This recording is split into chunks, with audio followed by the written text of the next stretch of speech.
Hey, what's up, everybody? Welcome back to season 2 of Conversations in Pop Culture. And before I introduce my guest, I do want to remind everybody there are links up above for his Kickstarter, Buy Me a Coffee, and my Cash App link. And you have to support indie. So without further ado, I am welcoming comic creator Jim Tanner, the creator and writer behind Dig Two Graves, which is all about revenge, which is my favorite topic. So welcome to the show.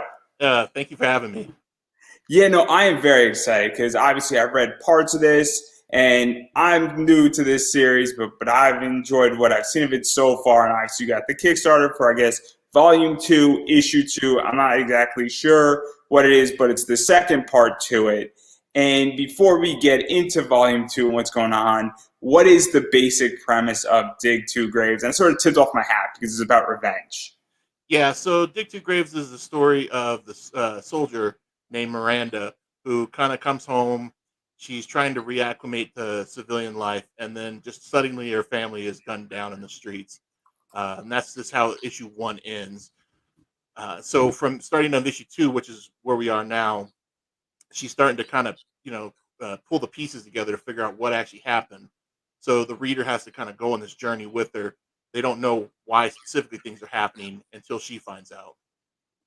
Yeah, and there's a lot to unpack here. We're going to dive into it, and I'm going to try to do as much spoiler free as possible because I do want people to pick up both issues of this book, and I want people to back the Kickstarter. But one of the things that I liked about this book is that obviously I grew up in the 90s, but the 70s and the 80s really have a certain vibe to it, and this book definitely has a 70s, 80s, not soft type of book, element to it. It's got that old comic vibe to it. It's got that old, violence type stuff, Kill Bill sort of esque.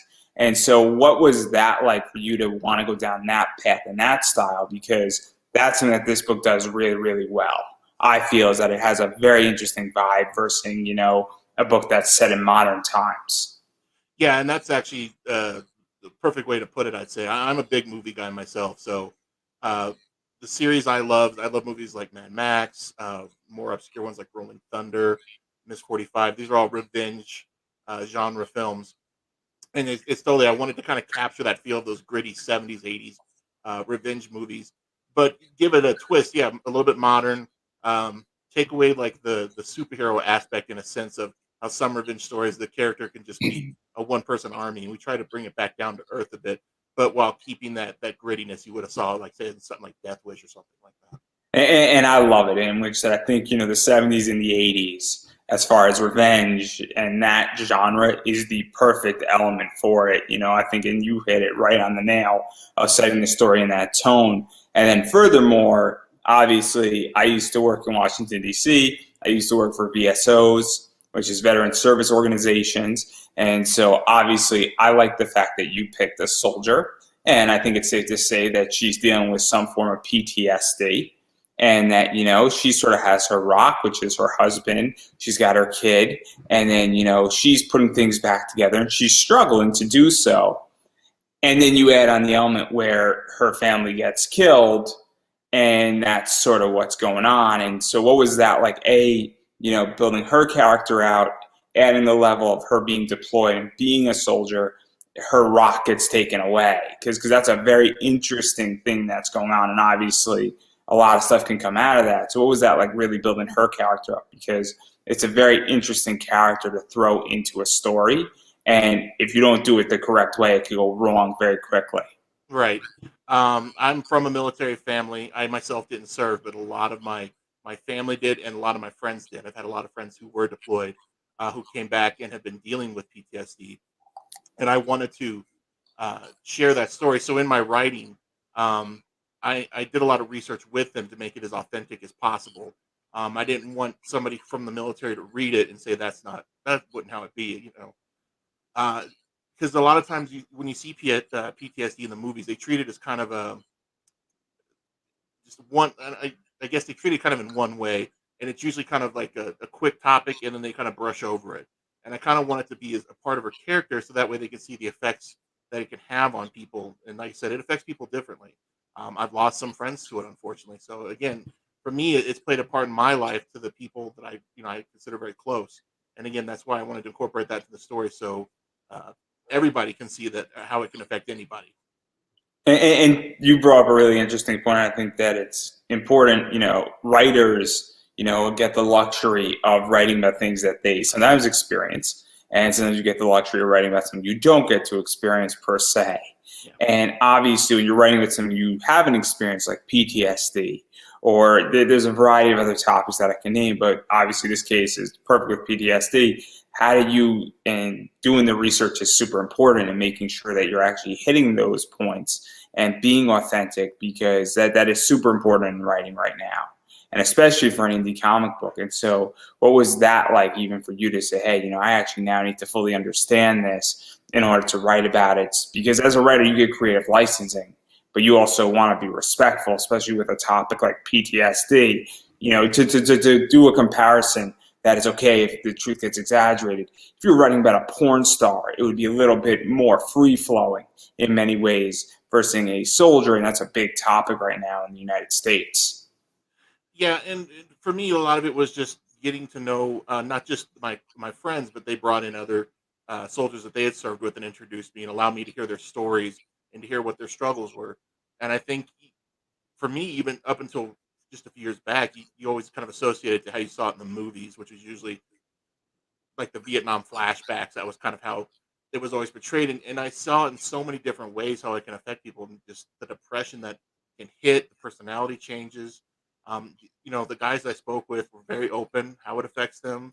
Um, and like I said, once I was writing, I took the story to them and I told them, this is what I want to do. This is the story, how it's going to progress.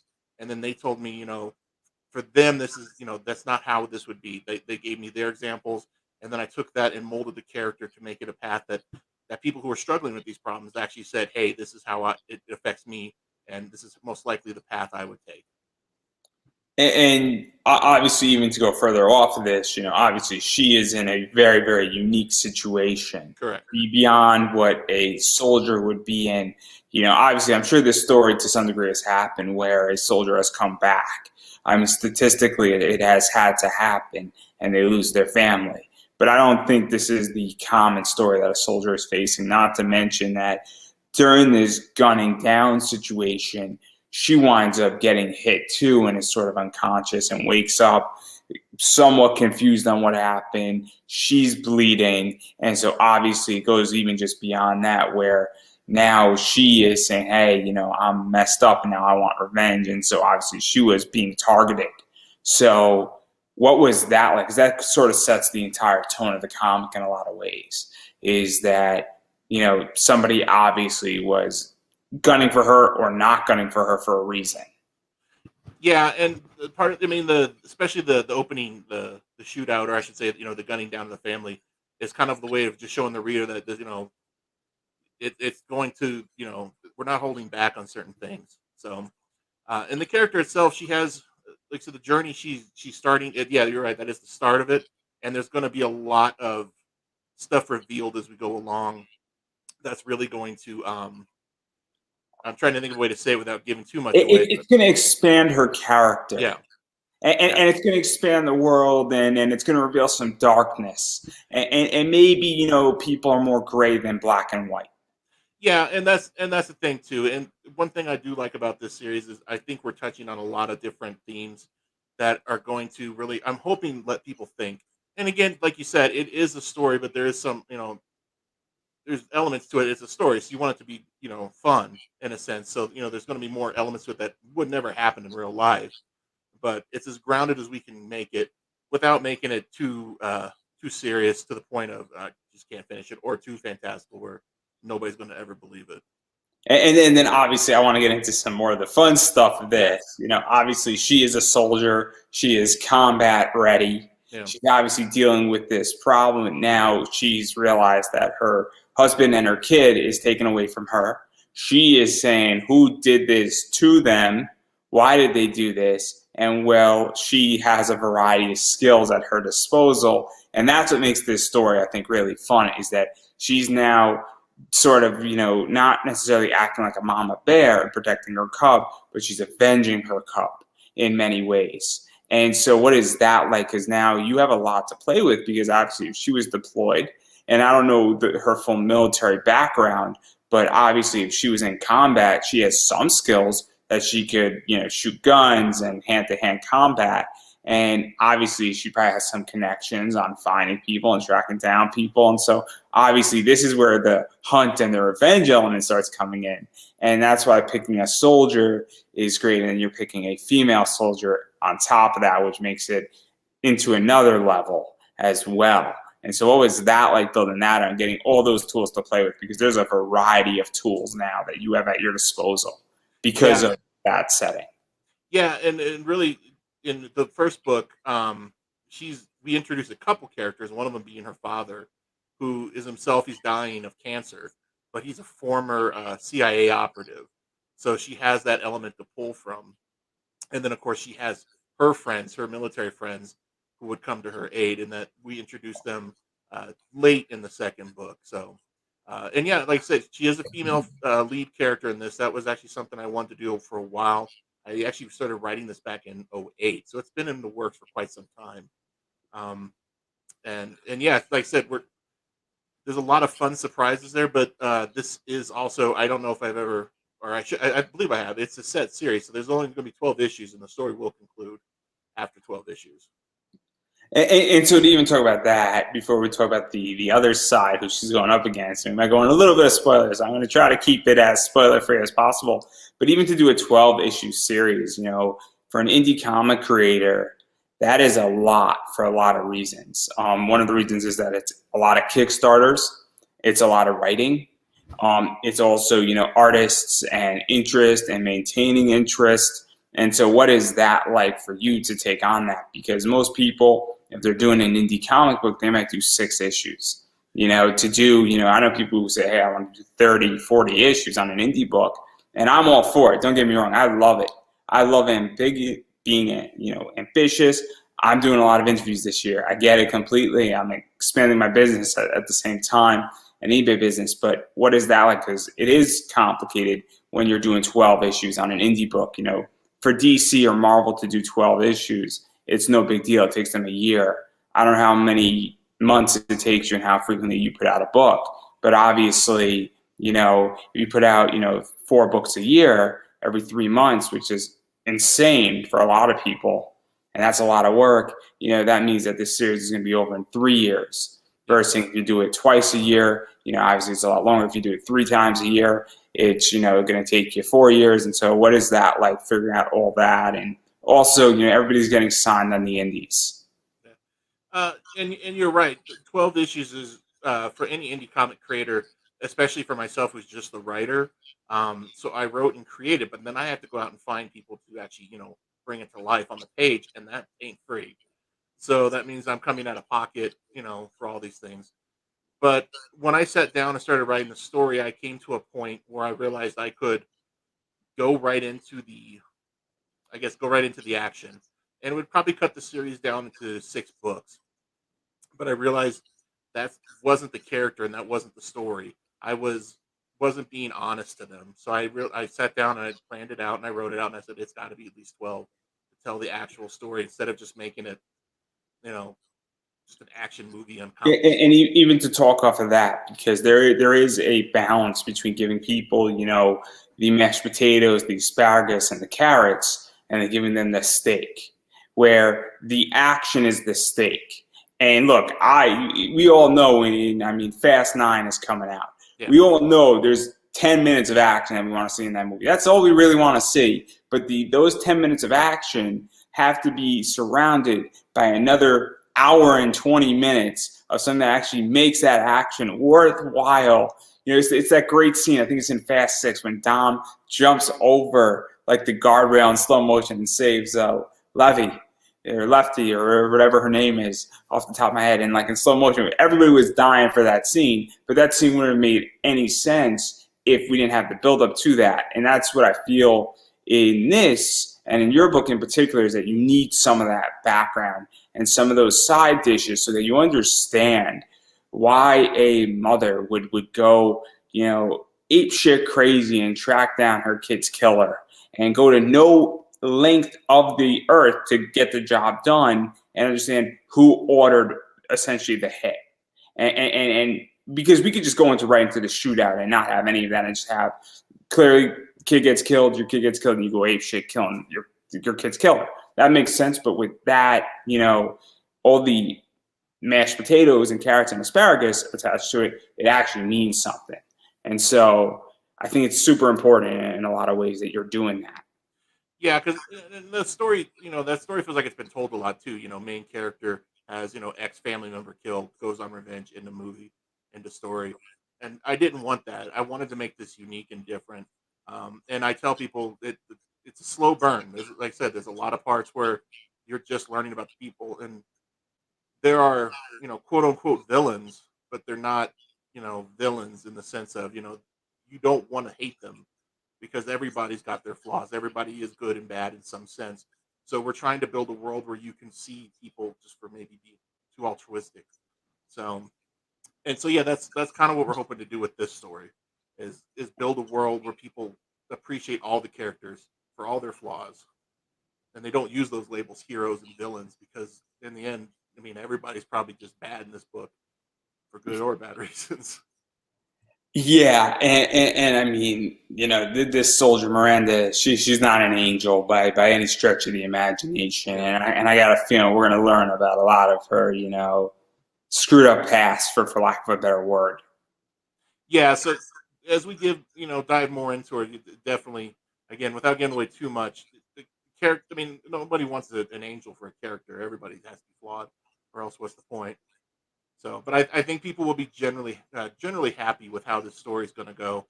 If you like a character-driven story, if you like just a really dark, moody story, I think you're really going to like what we're putting together. And then obviously I want to talk about the flip side of who she's opposing. I said I'm going to be as spoiler-free as possible.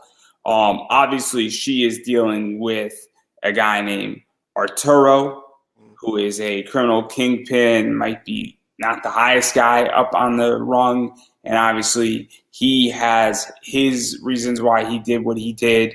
And, he may or may not have a drug problem, or he might have to pay some debts, or he might have to be working for somebody, or he might be sort of a lieutenant in the crime, ladder of what's going on. Obviously, there's Gonzo, which is Art's brother, and he doesn't necessarily like what his brother's doing in his business and his criminal enterprise.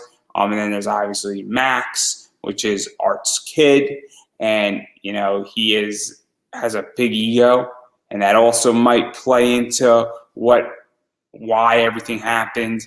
And I'm under the impression that Max is significantly older than Miranda's kid was going to be, and that there is a significant age difference, so it's not a child scuffle. This is a much more adult issue that probably is taking place. I think it's a safe assumption. And so obviously there's a lot of moving parts here. Yeah. With who she's dealing with, what's going on, why they're doing it, and who's doing what exactly, and all sorts of stuff. So what is that like? Because you put a lot of moving parts on her side, but then her opposition side, or at least her first opposition side, also has massive moving parts. Yeah, so we wanted like a nice branching storyline. So when people read the book, it's not just the main character just going through the paces. So we wanted to give everybody a nice chunk of story. So we came back to a lot of story elements and a lot of threads we wanted to put in, especially for Art and his family. One of the scenarios we had, when I say we, I'm talking about some of the people who would help me along the way. One of the concepts we had was, if somebody put a gun to your head and forced you to kill somebody, are you the guilty one or the person who put the gun to your head? And that's kind of how we wanted to create the bad guy, in the sense of, if you do wicked things but you're being forced to, are you actually still, at fault? We wanted to at least present situations where people might have to question that. And to your first point, yeah, Miranda's son was a lot younger. I think he's about 4 or 5 at the point in the beginning, and unfortunately, he doesn't make it past the first book. So. And even to go further into this, because obviously, I throw the word baggage around with your book, meaning that as Miranda is now dealing with a family, it's not that there was just a lone hitman. Obviously, when you're now going after somebody's family because they went after yours, there's baggage that gets attached to it, and that there are consequences for what you're doing. And that's where I feel like this is going in a lot of ways, is that, now Arturo's brother is involved and his kids involved. And I'm going to just say this openly, since there was a hit put on Miranda's family and Arturo, and I'm not exactly sure how he's fully involved, and I'm sure we're going to find out. Obviously, his family's involved, which means that it's open season. And so it becomes very, very interesting where it's like an eye for an eye type of situation. And so that is super interesting because obviously even going further, you mentioned something that if somebody's holding a gun to your head and then you are forced to kill somebody, are you the bad one? Well, if you attack somebody's family and then they kill your family, is it fair that you did that in your revenge is also, I feel like, a theme. And there's a lot of that discussion, and it's all about who is innocent in what and who is guilty in what, and how do you cipher all that out. And it's super interesting, and that's what this book, in a lot of ways, is exploring also. Exactly, and that was one of the probably the overall theme, and you touched on it perfectly. So, and yeah, in book 2, you get to meet a little bit of Art and Max in the first book, but it's very brief. And then in the second book, all of a sudden you're starting to get exposed to their world just a bit, to where you're getting to know them, and you're getting a little bit of maybe what's happening, but not enough to maybe piece it together just yet. So thankfully, we got a great story plan. So moving forward, just a little bit each time, and then as the reader picks it up, I think they'll be quite happy with how it turns out. And then obviously, I mean, issue 1 sets the stage, it sets the story. Issue 2 further dives into this, and things are going down in issue 2. Issue 2 picks up sort of right after the shootout. Exactly. In many ways, Miranda's figuring out what the hell just happened and starting to go after the individuals. So where is this series going? Because obviously we threw out a bunch of stuff that's out there. I think people already got their wheels spinning a little bit, but where are we going fully with this story? Because there's a lot of stuff going on in a lot of ways. I can't emphasize it enough, because it's like, and I'm trying not to ruin anything, because I know that it's only going to take like 3 or 4 steps over for us to ruin everything. And where's it going? Like I said, so for the next issue 3, that's currently in the works, things get kind of dark for Miranda. Obviously, she's not just waking up and going, all right, time to kill somebody. She has to. That wouldn't necessarily be your natural inclination. So moving forward, like I said, there's a lot of dark stuff, and then a lot of stuff that just maybe she could move on, maybe she can't. So we have some of those moments coming up, and then eventually some of the pieces start to fall together bit by bit, and then she'll start to put it all together. So that's what you can expect in at least the next 2 issues. And then obviously, I'm not going to push too hard on this because, as I stated, I'm trying to be as spoiler free. But basically, revenge is the word of the day with this book. And revenge is a dish best served cold. It's a very slow dish to serve on your enemies, and that's kind of where I think this is going. But I do want to talk about the rewards, because you got a bunch of stuff with these rewards. And obviously, you have a few digital things out there. I think you have a digital issue 2. I think you have a digital catch-up. I think that those are sort of the 2 digital things. Do you have a digital plus edition? Because I know that's a big thing going on in Kickstarter right now. For the digitals right now, I know we have just digital 1 and 2, and then for the physicals, we just got a lot of variant covers. Oh, we're going to talk about the physical. Yeah. I got pictures. I got everything. We're going to talk about it. I don't know if we're going to do it in order, because I don't know exactly which is what, but I'm sure you know better than I do. So obviously, I believe this is cover A right here. Yes. And so obviously, sort of gives away what's going on, where she's obviously sort of dealing with Arturo and might be in a difficult scenario, what's going on. But this is sort of cover A, and so it says, hey, this is what this book is somewhat about. So what is the story behind this cover? So this one's by Wilton Santos. He currently is working on a few Star Wars books for Marvel. And I mostly just gave him kind of, freedom. Said, you know what, this is what the story is. This is what this issue is, and I let him create it, and I loved it. So, and he's actually doing all the covers for the main covers for the book. He's actually gotten through the first 4 already. So I enjoyed it. So And so obviously cover aids are very important in many ways. And the reason why is that it's sort of the standard cover for mainstream comics and sort of says, hey, this is what this book is about. And it's kind of the book you put out on the shelf that gives an inclination of what this book is going to be about. So that's why, and that's what I get out of this cover in many ways. yeah, it tells a story without having to. I mean, you could see that and kind of almost get an idea of, this is the, this person's in trouble. They're with the gun up behind them. You get that it's an action type of story. So I thought it just said a lot without having to say anything.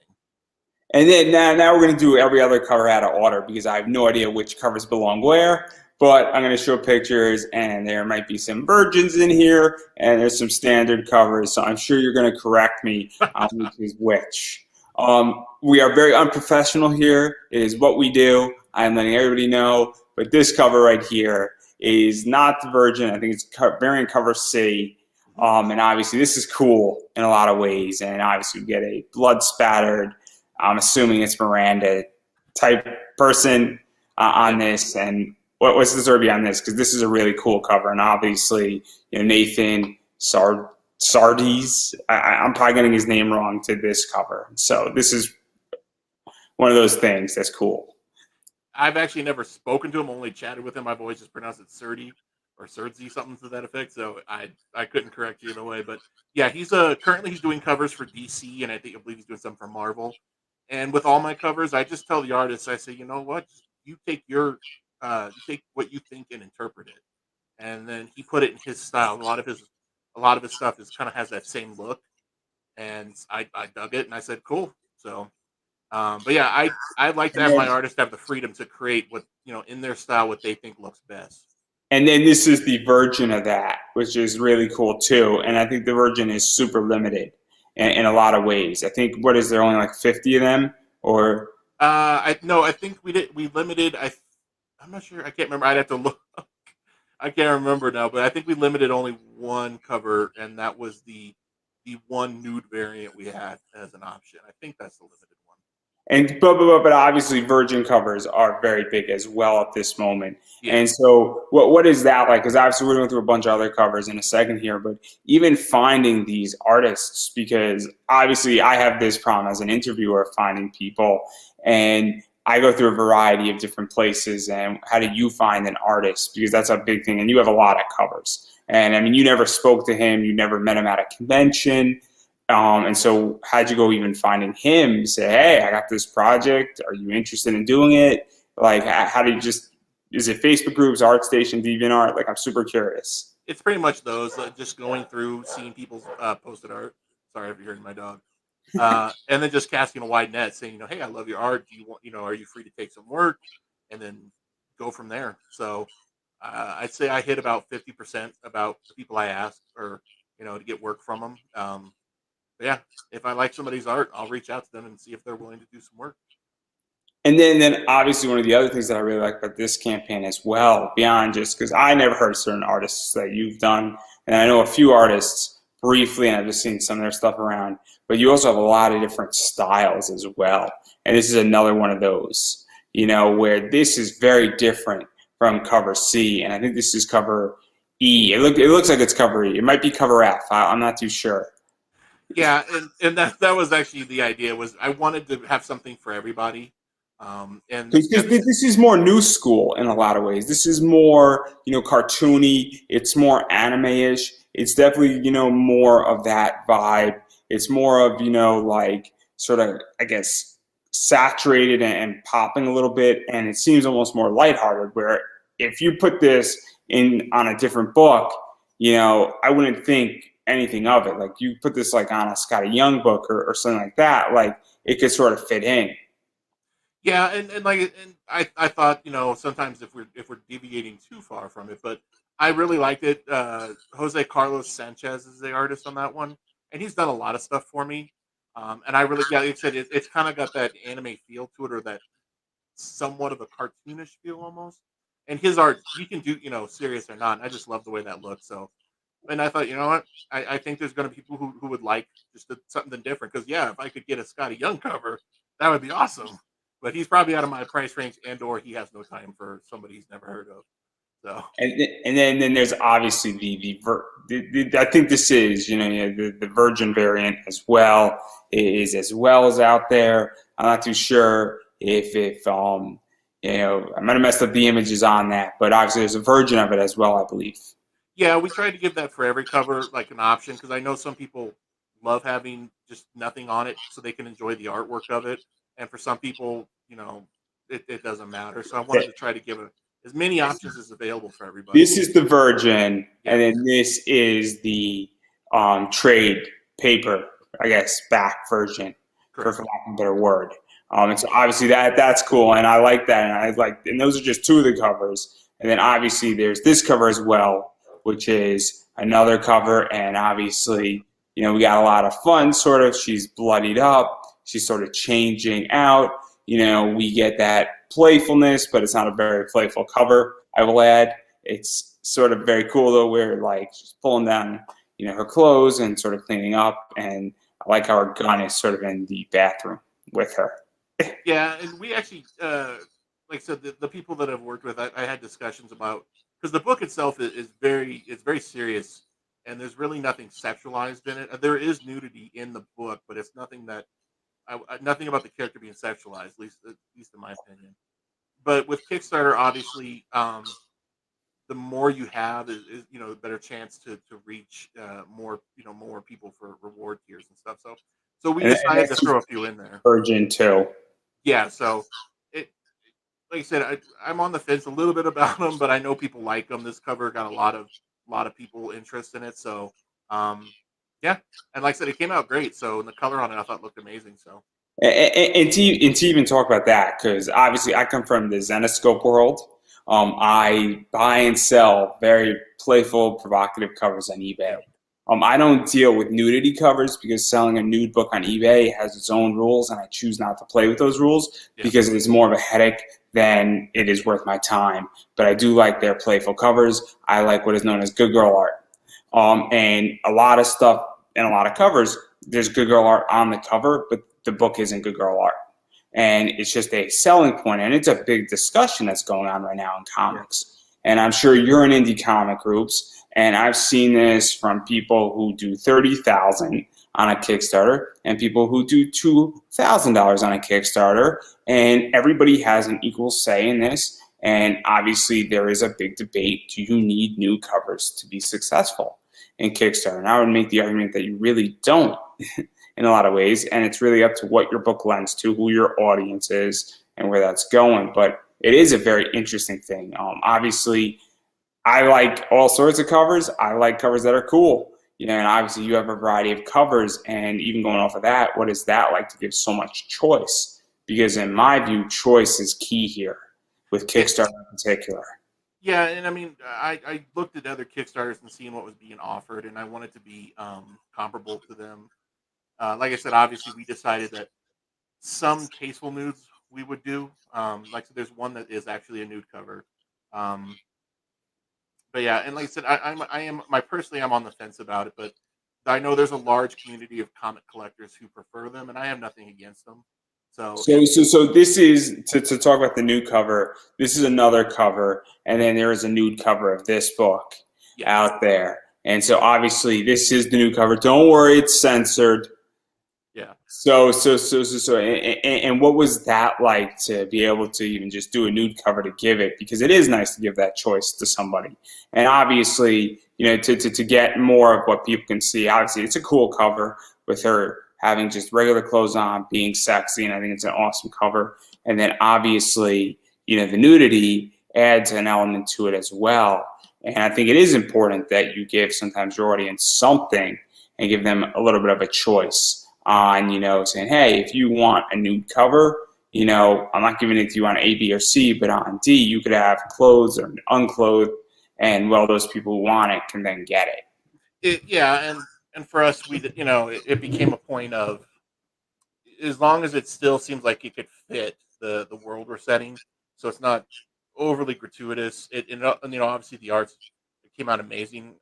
Both the artists who did those were clearly talented. So yeah, that's kind of where I settled on it at that point. I was like, well, it looks good. It doesn't seem like it's pandering to anything. And do you also feel that it attracts a different buyer in? Because one of the things that I am, and I'm the first person to admit it, is that I back Kickstarter sometimes not for the story, but because of the Virgin cover or the variants, or if there's a particular artist that I like that worked on a Kickstarter. And maybe that's not the greatest thing to publicly say, but I know that there's a lot of us that do that. I back plenty of Kickstarters because the art is phenomenal. I'm like, I've never seen this artist do anything like this, where this cover looks so sick that I want to get it graded and hang it up on my wall. Or I want a poster of this. I don't even want the book. I just want the art because it's a cool talking point. And there's sometimes like, I love some of these stories too, but I'm more interested in the art. And so like somebody did a homage cover to Trigun. And obviously I'm a big anime guy. And so obviously, I'm like, man, that's a great cover. That's brilliant. And I have to buy that for $30. I don't really care about your story per se, but I think the art is awesome on it. And so obviously I think nude covers do that. And I think all the covers you put out there also do that in a lot of ways. And it's very much an attraction point. Yeah. And to your point as the writer, I'm very aware that people sometimes only like stuff for the art. And that's always my biggest fear.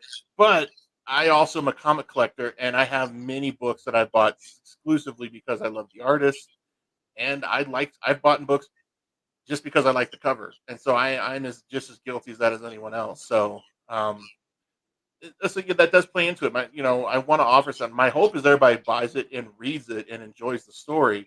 But if you just want to buy it to enjoy the art, well, then it's great art, so you can do that just as well. And then obviously, speaking about great art, we have this cover too. And this is cover B. Finally, we got the cover B. And obviously, I'm a Robotech and Power Rangers fan. I grew up watching Power Rangers. I came into Robotech a little bit later. I am right now eyeing a Robotech comic book that might be pricey on eBay. So if somebody's listening, you have that book, it might be mine relatively soon. But obviously, this is very, very cool to have somebody who did Robotech, obviously worked on the Power Rangers, doing your cover B. And this is that action-packed, fun, cover that I don't really know what's going on. If I bought this book and it was on a shelf, I'd be like, that's a really cool cover. Makes me want to read the book. Yeah, and I was blown away when he did this one. Yeah, because he was currently, I believe at the time when I worked with him, had just wrapped up Robotech and had moved on to Power Rangers or vice versa. And yeah, I still am a huge Robotech fan, so I was just anybody who has anything to do with it, even if it's just, on the comic side of it, still is awesome.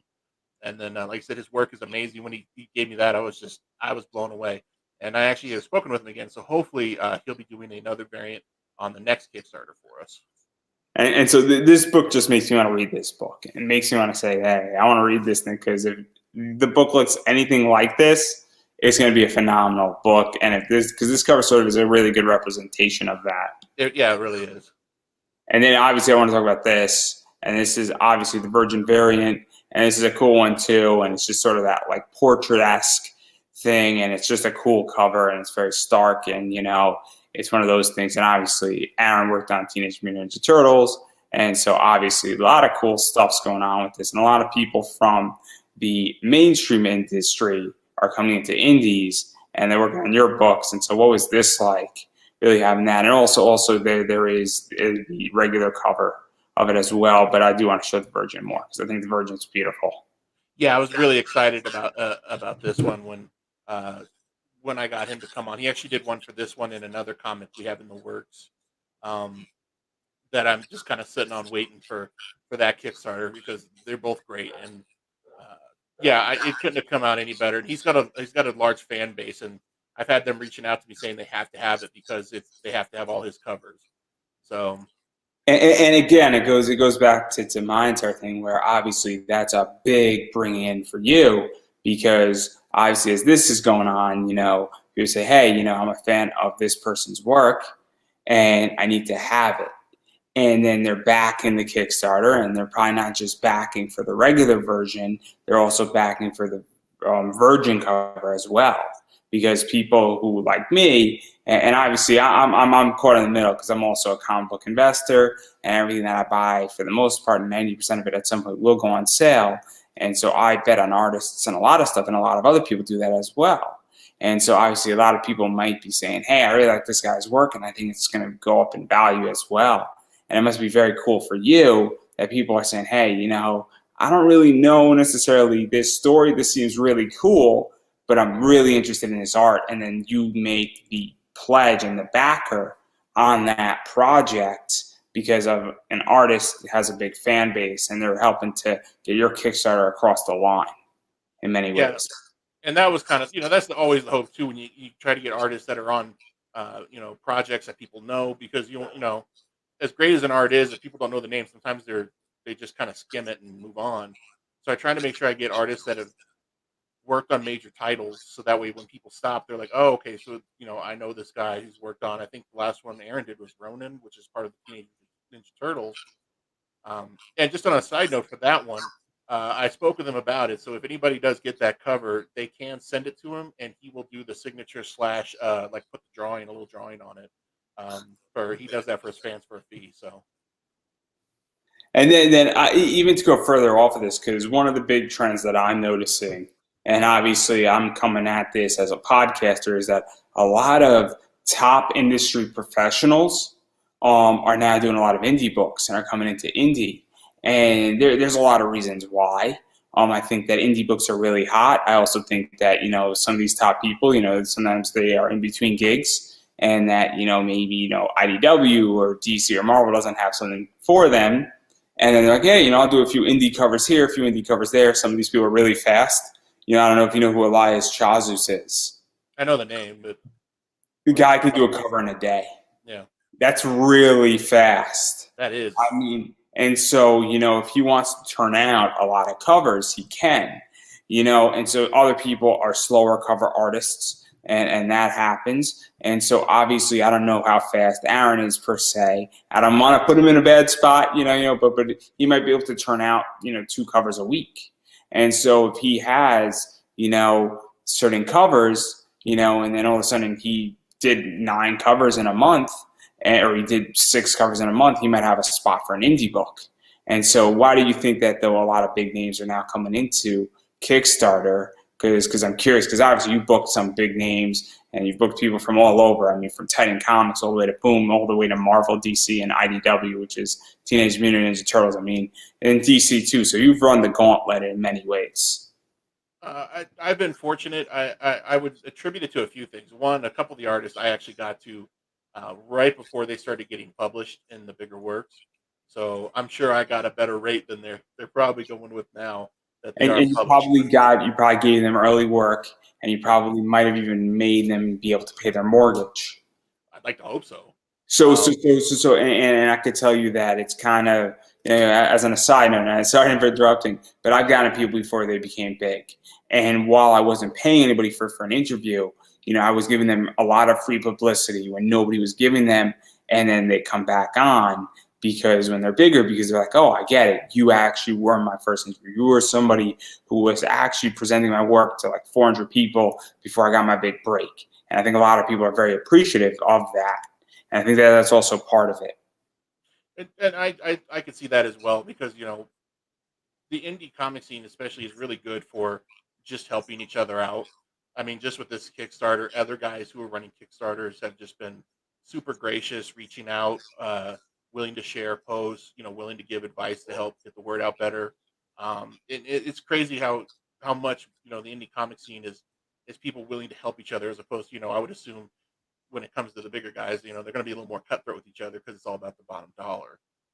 But to your point about artists, I think for them, if I had, just from my own limited experience with them, it seems like the indie scene is just really laid back. So for an artist who may be working for like DC or Image or whoever, they can, they have a hard deadline, but usually with indie books, you don't have as hard of a deadline. Like I don't really have hard deadlines because I don't have a publishing date I have to hit. So they have a little bit more freedom working with me, and probably the same with other indie creators. We're just happy to have, great artists on the thing, and we'll give them and also you give a lot of creative freedom. Exactly. And very also, few changes. and also you're not beholden necessarily to, you know, with Image or Marvel or DC, they have to make their money back. So certain covers have to hit, and if something doesn't hit and it's sort of shitty, you know, it's going to affect. Now that doesn't mean that, you know, cover B might not be cover A, but cover A needs to meet a certain number. You know, cover A needs if there's 15,000, you know, 13,000 that need to sell. If, you know, 14,000 of them sell, that's great. But if 13,500 sell, that's good too. But if only 12,000 of them sell, that's a problem with Marvel on a book. Versus if you go and do something and 300 of that cover sells for Aaron, that's not an issue for you the same way it would be if you were doing this through an actual publishing company and that you need to sell a certain amount to be profitable. Yeah. And there's probably that freedom too of not having that kind of pressure of having that number, you know, dangling above them of how much did they actually, how much, you know, did that issue push. Like I said, 'cause, yeah, the numbers are going to be a lot lower for an indie, but the fan base is, you know, is still just as strong. If the numbers aren't as big, but they're still there. And like I said, they appreciate the art, they appreciate the effort just as much. And then you've also done something very cool as well. That's also now a big trend, and obviously that interests a lot of cosplayers. And you actually have 2 cosplay covers. And Yeah. so, what's the story behind this? Because this is an indie book, you know, and I say this very nicely, but it's very cool when indie books get cosplayers doing things for them, you know. Because it's not. I wouldn't imagine, and I speak to a lot of cosplayers that I don't know how many cosplayers know of your book per se, if that makes any sense. Yeah, and I guess the fortunate thing about mine is a very easy cosplay, clearly. So if somebody wanted to, it would be very minimal effort, costume wise. You don't have to make a whole elaborate spiel. Um, and they were kind of popular, and I thought they were fun. And I have a friend, Kaylee, who was the cosplay model. I know she's talked about doing cosplay and modeling. Um, so we just kind of just got something together. We got a photographer, and you know, we went around town, and she's also uh, she does a lot of shooting and hunting, so she's very familiar with weapons and weapons training. So she was the perfect for that role. The only downside was the hair color was a little off, but aside from that, And then obviously there's a second one with her too, yeah, which is cool too. And I like the fact that you have 2 cosplay variants, and that even this idea that somebody can choose from both of them. It's obviously a photo. So, and one of the things is that cosplays make things come to life, where it's cool to have this cover up there, and I really like showing this cover. Obviously, it's cool to have that, and that's awesome. But it's also cool to have an actual person say, "Okay, this is what this person would look like if they were real. If this comic took place and it was almost a movie or something like that, this is what it would look like." And I think it's very cool in that regard to do that. And also, cosplay covers are becoming bigger and bigger and bigger. Places like, Brian Polito's Lady Death does stuff. The Soulverse universe with Tyrone Jackson does it. And a variety of other cosplay players are now getting into indie comics and projecting that out. So obviously being part of that, you're giving somebody a cool position, and you're also giving another variant, another alternative for, hey, what do I want on my comic? And we've also seen this with IDW. They do a lot of photo covers. Yeah, I like I think it's IDW that's doing Red Sonja. They got a lot of those for the Red So Sonja. Red Sonja is done by Dynamite. They That's do cool. Dynamite. IDW does like the Star Trek photo covers. But Dynamite does Vampirella. They do Dejora Thorn. And then they also do Red Sonja, and they do a lot of them. They do, and then they do also, and then a bunch of people that I've known have been on Dynamite. Sapphire Nova's been on, and Vanta Black's been on my show, and they've both been on Dynamite covers, and it's awesome, and I love it. And that's kind of what I wanted, was that Dynamite feel of just those fun covers where everybody looked like they had a good time doing it. Yeah, and then Dynamite actually also does Betty Page, but Betty Page is classic, like black and white Betty Page pictures. Fantastic, from when she was freaking a bombshell. So anyhow, totally off topic right there, but I love it. Even Dynamite's big on that, and those covers are fun. They're awesome, and I buy a bunch of them because they're just fun to throw up on Instagram. And who doesn't want to look at like something looking like real. Like what would these characters look like if they were actually real? Yeah, and we have a lot of left from that photo shoot as well. So depending on how well the Kickstarter goes, there may be some reward tiers or some stretch goals where we can throw in some extra, some of the ones that didn't make the cut just for fun. And then obviously, this is just something that I like about your Kickstarters. There's a lot of choice. There's a lot of different covers that people can pick up, and I think it is super important. As I stated, I think choice matters right now. I've been saying this for a while at this point, where the three big things that are going to dictate society for the next 10 years are on demand, which Kickstarter is somewhat of that, because it is somewhat, hey, I want this project, and you might have to wait 3 months, but you're sort of demanding it, and it's being funded. Big libraries of content, and then customization and choice. And so obviously I play in the big library space with the amount of podcasts that I do that I think are going to dictate things. But I think you're really playing in the customization and choice play with Kickstarter. And you're not the only one who's doing it at this point. A lot of people are doing 4, 5, 6 variants. You're doing a lot of variants. And so what is that like? Because I mentioned already before, but even to have that much, I guess, expenditure up front, but also giving choice, and then having that much, because when you eventually go to a con, you have all these covers out there. Somebody's passing by your booth, they have a real choice of what type of thing they want. And you could also sell them, and I'm the type of person that says, well, I really like cover A, or I like cover, D, and I like cover E. I don't really care about cover C, but that's okay because you got me interested because you have more choice now, and I love it. Yeah, and I mean, I'm not Lady Death, but I feel like they have like 100 different covers. It seems like on their Kickstarters, but Zenescope's a better example. Zenescope sometimes per book legitimately has about 8 different covers, and I like Zenescope. But again, they have on a particular book with Zenescope. I don't know about Lady Death. I know Zenescope more. They have usually 4 main covers. Then they might have 3 other covers for that book, and then they might have a 4th book. So they might have 8 to 10 covers for a particular book, which is ludicrous. yeah, And that price point is anywhere from $4 to $100, possibly $200 if it's a metal. wow. So you could go from $4 with Zenescope to $200 in that. It's a brilliant business. It's great. I love that company. I will not speak ill of that company, but it can make you very poor very quickly. And somewhat of your covers can do that too. But you're not going from $4 to $200 just like that. Yeah, we're trying to keep within reason. Obviously, I think the highest one we go is 50. I'd have to double check, obviously, but we try to make those the most valuable in the sense that we're going to keep them limited. And I mean, really, you're only going to have a chance to get it either at a Kickstarter or by finding me at a Comic-Con. Which right now is they're just starting to pick back up. So, and then again, if they're limited to oh, sorry, I was just going to say some are limited to Kickstarter. So once the campaign's over, that's the only place we're ever going to put them out for. So those people know what they have is exclusive to it. And that's the other thing that I like, that I like when people don't reprint books per se, Yeah. or only reprint some books and make things limited on Kickstarter. I think scarcity matters. I think it is very, very important when we're being scarce here with items. And I also think that, hey, picking something up at a Kickstarter or at a con is where it is. And then, and having limited books too, I also think is super important.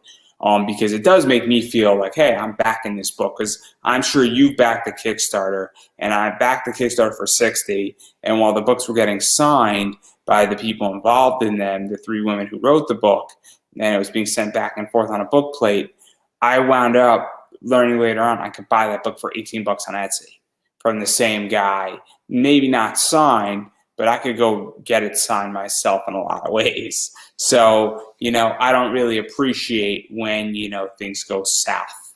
And when it's like that happens where I buy a book on Kickstarter, and then you're bringing it right into, you bring it into Diamond in a week after the Kickstarter's done. I think that that's just poor business. Yeah, and the prices that we listed for the book are. I want people who back the Kickstarter to not feel like next week they could have got it for a cheaper price. It's what it is at this. And on top of that, they're also going to get stuff that's only on the Kickstarter. Little fun stuff we haven't had a chance to announce yet, but that we're putting in with the books. Um, like I said, yeah, but I definitely get that. I've had that happen too. I back a lot of Kickstarters the last few years myself, and a few of them I've later seen like, man, I could have got that for a lot cheaper deal. So Even going further off of that, for me, it's I don't mind spending money on a Kickstarter, but like I've backed Kickstarters for a regular issue for $15 and then $5 shipping. And I come from the world where a 350 print run with Zenescope, and I use them as an example. And you could call me biased; it's fine. I'll take the heat from everybody. But that's a variant, and it's limited to 350. And I don't mind spending money for $10 for an indie book. But if you're not going to include any major extras or anything major fun when I'm taking a risk on your book, the art isn't spectacular per se. It's cover A. It's not bad art, but I was not thrilled about that Kickstarter. And so I am very selective on what I back, when I back it, how I back it. And I choose my backings. And this is why stretch goals and announcing things, I get that people want to surprise their viewers, but you have to get me beyond just the artwork. You have to put it at a certain price point, and you have to say, hey, I'm including a die cut sticker, I'm including metal cards, I'm including a metal bookmark in there. It's like you have to tell me certain things. Otherwise, there's 50 Kickstarters out there, and while the art might bring me in, the stretch goals will keep me staying there. It's very important because I need to find value in what's being done. yeah, and part of that is with me. I noticed, or I should say, all my books are quite longer than the average. That helps. That helps. The floppy. All my books are a minimum of 40 pages, so you're almost PDFs help. PDFs help too. Yep. I can tell you that. So, but we definitely have we haven't announced any of the stretch goals just yet because I have a few things I'm waiting to get lined up that I'd rather announce first that I think are more fun than the standard stuff. I love stickers and bookmarks, but I think there's some stuff that we have in the works. Coasters. I like coasters. I like the drinks, so I like coasters. I've never actually seen coasters on a Kickstarter. That's it. Oh, Sister Mercy. Brilliant. Coasters was phenomenal. It was. They weren't expensive. Don't get me wrong, but they were fun, and they are fun. You have your friends over, and you throw out some comic coasters. Oh, it's the best time you'll ever have. Oh, that's a good idea, actually. Yeah, because bookmarks and stickers, we have those too. And those are fun, definitely was something fun. Stickers are boring. I don't really care about stickers. Magnets are useful. I enjoy magnets because I have a refrigerator. I actually can use a magnet. And then I can actually see the magnet on my refrigerator. It's great.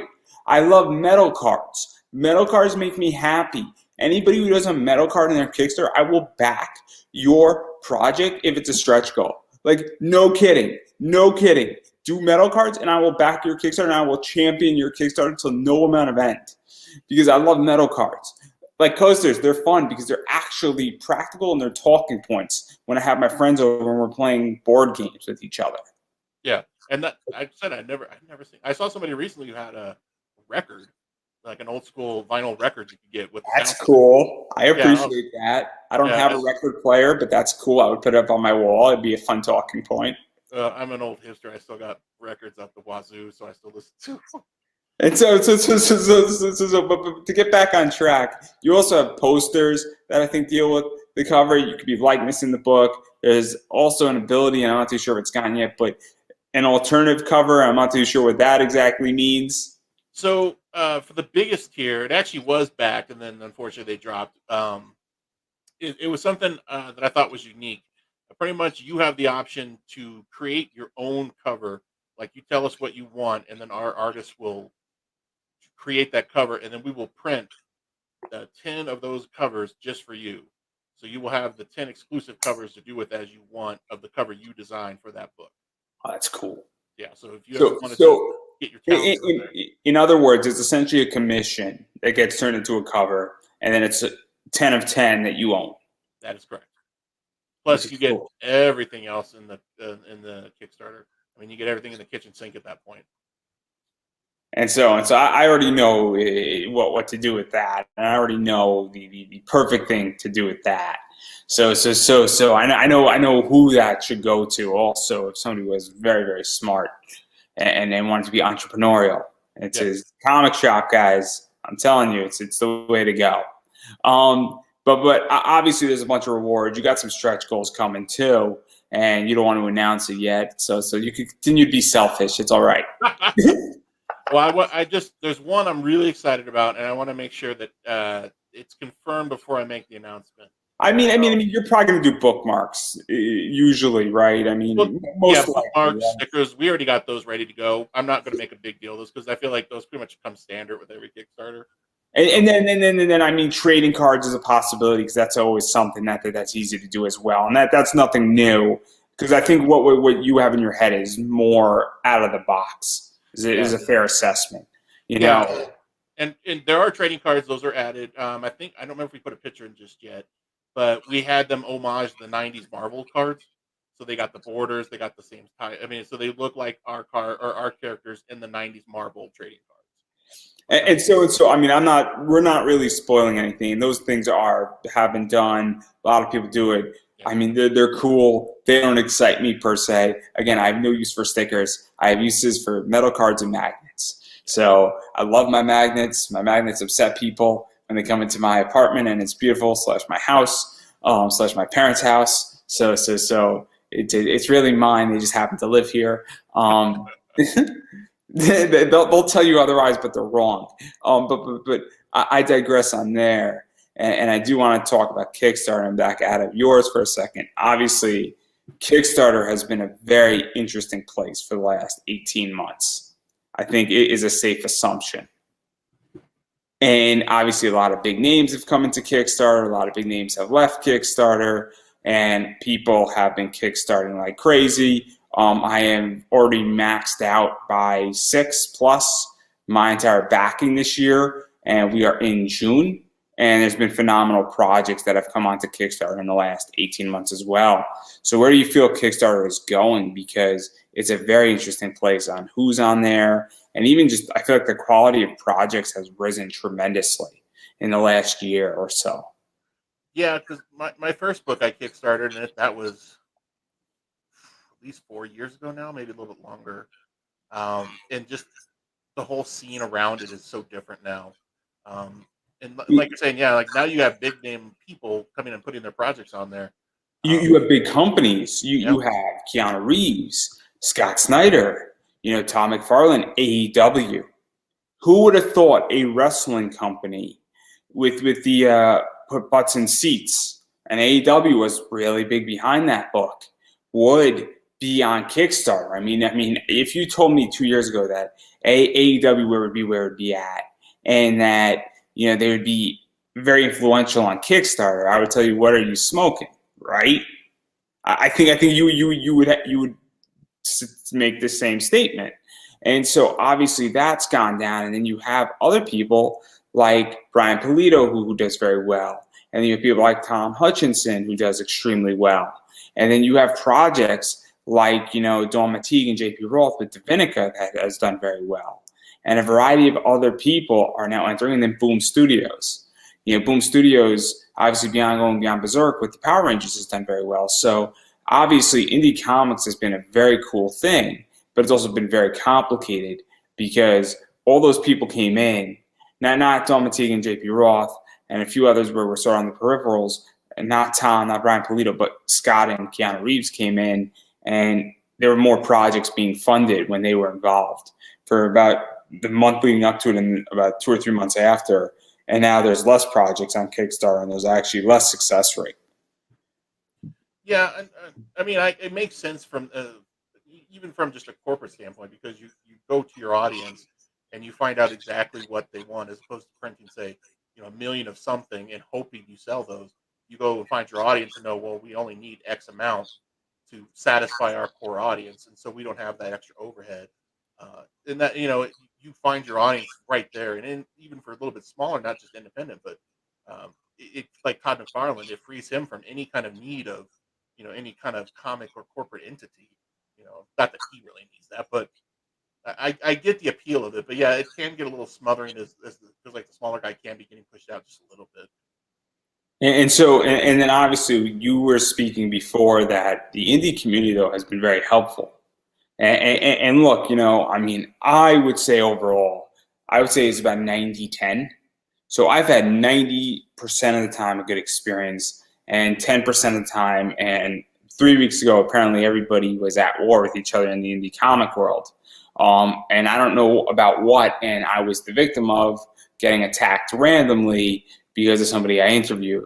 And so obviously, but I do think mostly in the indie comic world, and I am a part of it as an interviewer because I interview a lot of indie creators, is very helpful. And I also feel like that has been a change in heart as well with Kickstarter and a lot of other things. So what has that been like? Because I would say 5 years ago, there was no indie community as it is right now. I think this is the best indie community that's been out there due to Facebook groups and just a lot of people I feel are just generally not trying to compete with each other the same way that they were maybe 5 years ago.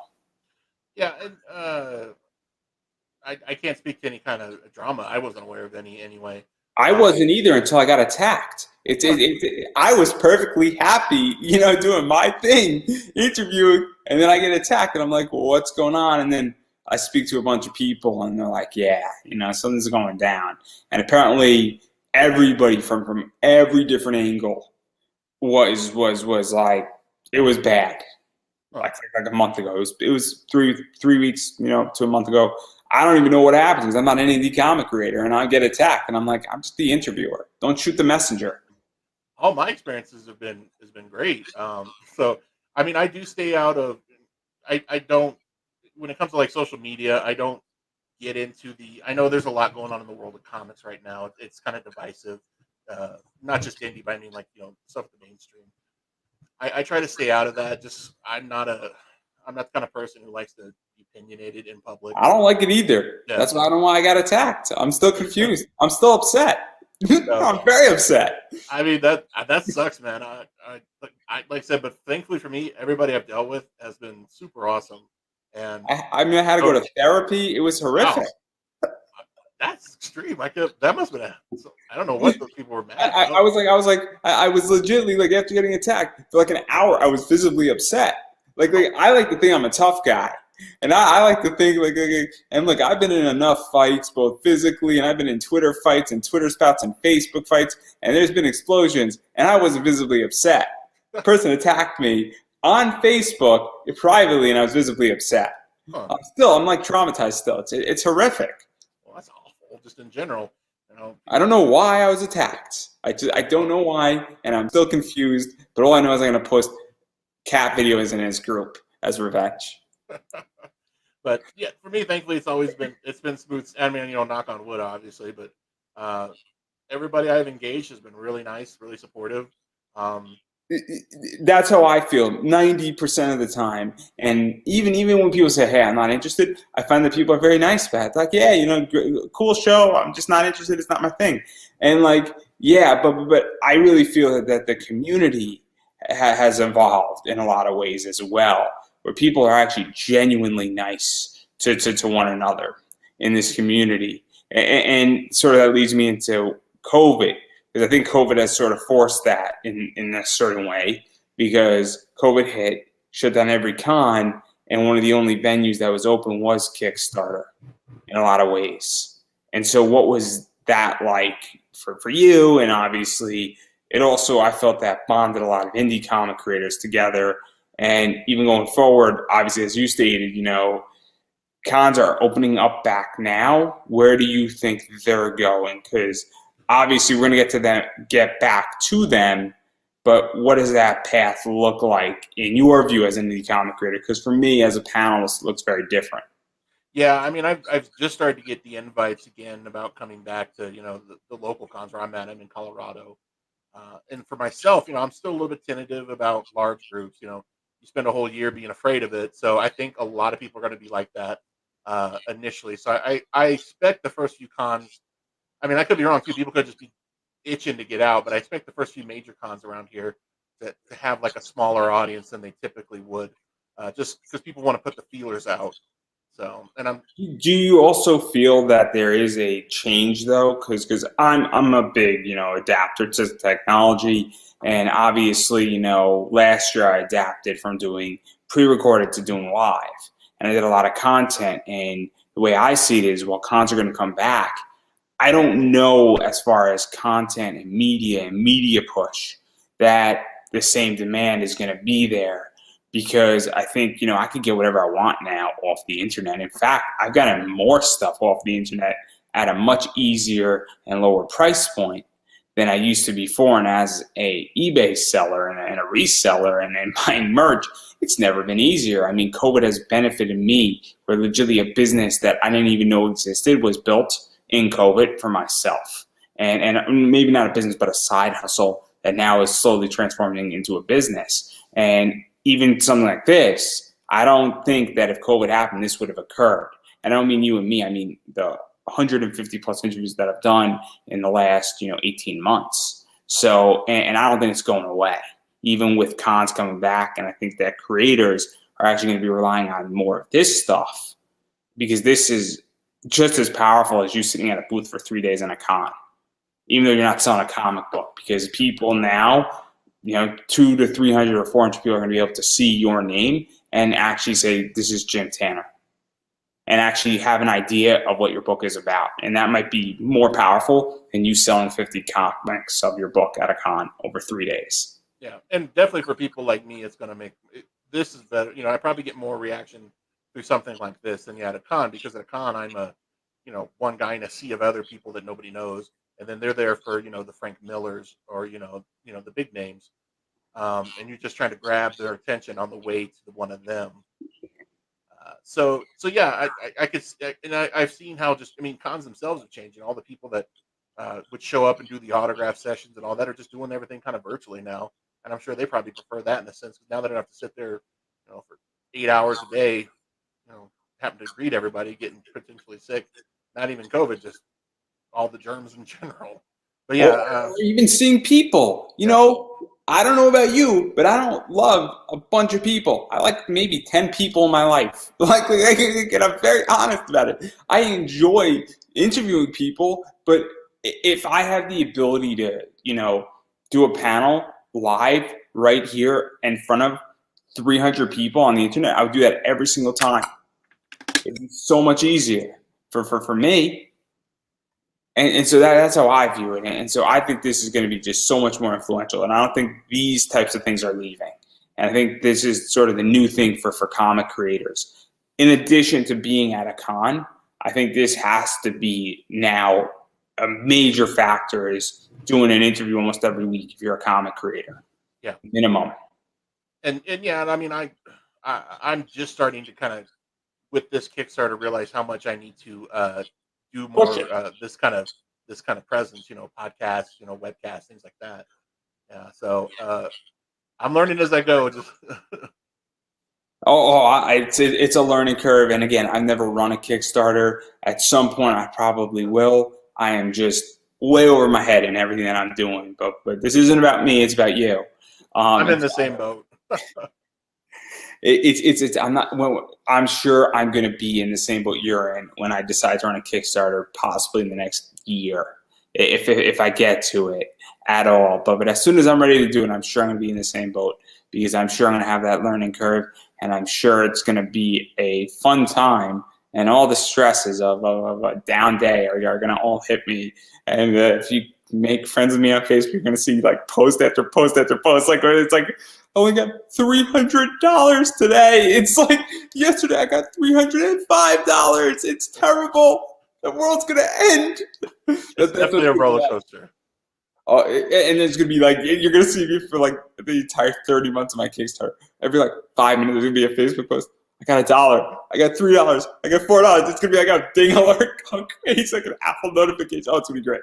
So anyway, though, having done what I'm going to explain to everybody in the next year what's going to happen in my world. So if you're a Facebook friend of mine, you might, when I'm running my Kickstarter, might want to put me on mute for 30 days. I would take it personal. I understand completely. But anyhow, I do want to give you an opportunity to self-promote yourself. Obviously, where can people find you on the internet? Where can people find the Kickstarter? No, the link's up above, as I mentioned, up top, as well as do you have a website? Do you have a Facebook page? Do you have a Twitter account, Instagram, all that stuff? So obviously, I want people also to back the project.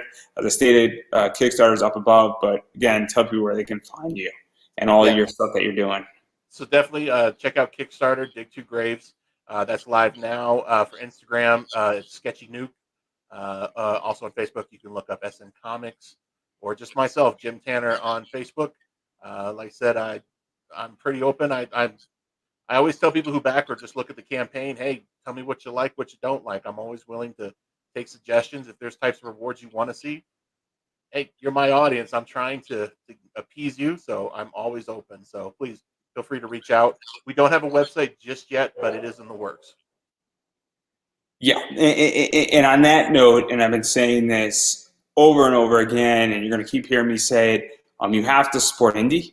What that means is that you have to support indie content creators. I am an indie content creator. You obviously are an indie content creator. I have my links up above. You have the Kickstarter, and you got to back those links. It is super important. It is the best way how to support people is by clicking and backing those links, and it does make a difference. Now, I get it. COVID has wrecked people. I've been saying this, do not go into debt for me. Do not go into debt for Jim. If you are in a financial hardship and times are tough, and I get it, believe me, I understand. I moved back to my parents' house during COVID to save money. So I am with everybody on understanding what's going on. And so you're not alone. You're not alone. I'm very honest about it. Please do not go into debt for this Kickstarter. Do not go into debt for me. But if that's the case, please follow on social media. Obviously, you mentioned a bunch of your social media. If you like this podcast, please share it, like it, move it around, share the Kickstarter. That makes a big difference too. That is super, super important because if you have a bunch of comic friends and they didn't see this Kickstarter, they might say, man, I love this thing, and it's actually happened. One of my guests yesterday actually backed somebody's Kickstarter live because they're like, oh, I didn't see this. This looks really cool. Let me back it. When I was doing an interview with another creator. So this does happen. It does make a difference. And that's just me doing an interview without me even sharing. They just saw it. Imagine if you share somebody's Kickstarter, you never know who's looking at it, whether you share it on Twitter, Facebook, or anywhere else. Same thing with this podcast. It makes a difference. So please share content around if you cannot afford to back it. And if you do back it, share that you actually backed it because maybe some of your friends will copy it, and share content anyway because it does make a difference. So on that note, I'm going to give you the final word.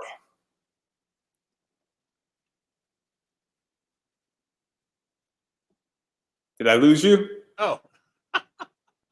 I'm not going to give you the final word. So anything else you would like to say, floor is yours. Sorry about that. No, and that's exactly it. It's just sharing and getting the word out. And yeah, COVID has wrecked a lot of so much. I mean, this year's been rough just, for myself, people I know. And really the main reason I say always support, indie or just small comics or small stories is because there's so many great stories out there that aren't being told that you're not going to see. But when you dive into these, the world of indie comics, you're not just going to get the traditional superhero stories that you're used to seeing. You're going to get so many different great stories you'll never hear anywhere else, and it's a great experience. And yeah, like I said, share and just try find something you enjoy. So, and I really thank you for having me on. It's been great. I couldn't have said it any better myself, and I completely agree with that. So on that note, it's a wrap.